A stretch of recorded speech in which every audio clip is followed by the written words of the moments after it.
Here are the biggest mistakes in product market fit for SaaS startups. Mistake number one is misunderstanding the market and who your customer really is. Especially in B2B SaaS companies, when you sell software, do you know who's buying? It's not companies, it's people that work in companies. So I never want to hear our ideal customer profile are companies over 5,000 employees in this particular industry and so on and so forth. What I want to hear is our ideal customer is a specific individual, a job title, someone with a first and a last name.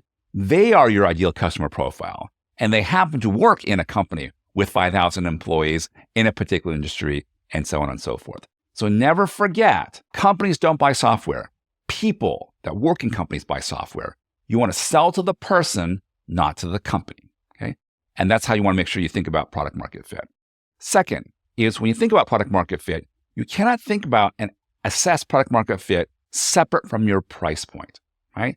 If you're giving away the product for free or really, really inexpensively and customers are really happy, that's a very misleading piece of feedback, right?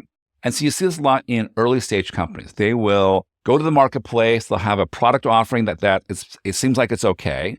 They'll sell it and they're going to sell it a lot cheaper than the existing larger players. And customers are really happy, there's good product market fit, or so it seems.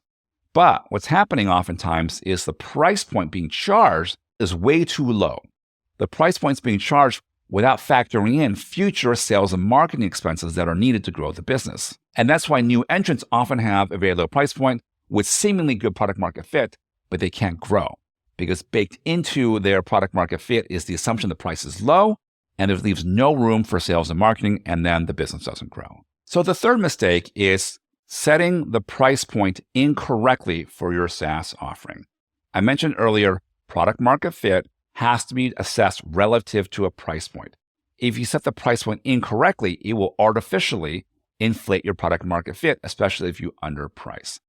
The correct way to set the price point is to consider what distribution channel you intend to use in order to grow the business.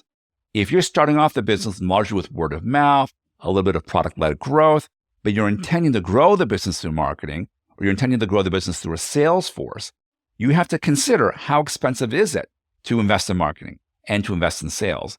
And does your pricing strategy leave you enough gross margin to afford those activities that then allow you to grow the business? So if you set your price point too low, there's no room for sales and marketing investments as you go forward. And if you set the price point too low and you have happy customers, it doesn't tell you, would they still be happy if you charge double or triple the price that would be needed in order to invest in sales and marketing? And so you end up in this loop where the business seems really promising early on. You go add in more sales and marketing expenses. You either become unprofitable, right? Because you didn't budget in that kind of money, or you raise the price later to compensate for that. And suddenly customers are really unhappy and they churn out and they leave. All of that is predictable. The key to that is figuring out your market price that you need in order to grow, charge it early, and then assess product market fit at that price point. If you solve a problem that's worth a low price, but that satisfaction isn't there as the prices go up, you have a product market fit issue, right? Again, it's always relative to the price, and price is always relative to the distribution channel you intend to use to drive your sales and marketing efforts. All right, the fourth mistake that people make around product market fit is failing to consider unit economics. What I mean by unit economics is the profit and loss, if you would, of a single customer over their lifetime.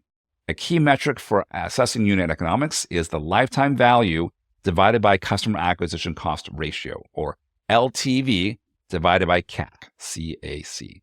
And what this shows you is the amount of money and revenue you bring in from a customer over the lifespan they're with you, divided by that initial customer acquisition cost. Bare minimum, you want a 3.0. Ideally, you want 5 or 6 would be pretty healthy. Now, when you look at product market fit, you have to consider, is my product, maybe the customers are happy, but is the product good enough to generate the higher price point, right? Need to pay for sales and marketing. And are they happy enough that they stay a long time so the lifetime value is high enough relative to how much it costs to go acquire them? And sometimes you run into issues where the product is good, it's useful, but it's not viable as a long-term product offering. Maybe the product is good, but solves too small of a problem that doesn't warrant a very high price point. Or if the highest price point is charged, the customers leave because, well, it wasn't that important to them. Right? So you always have to consider product market fit relative to price point, lifetime value, and customer acquisition costs. So these are the 4 big gotchas when it comes to product market fit. I'm giving you the heads up to be mindful of these mistakes because they often do happen with SaaS founders and SaaS startups. So now you know, and you can be more careful as you scale your business. If you found this video helpful, and I hope you have, please be sure to subscribe to my channel. If you have any questions or comments, leave them below and I'll be sure to answer them. Until then, keep on scaling with a little bit more insight on what mistakes to look for and to avoid.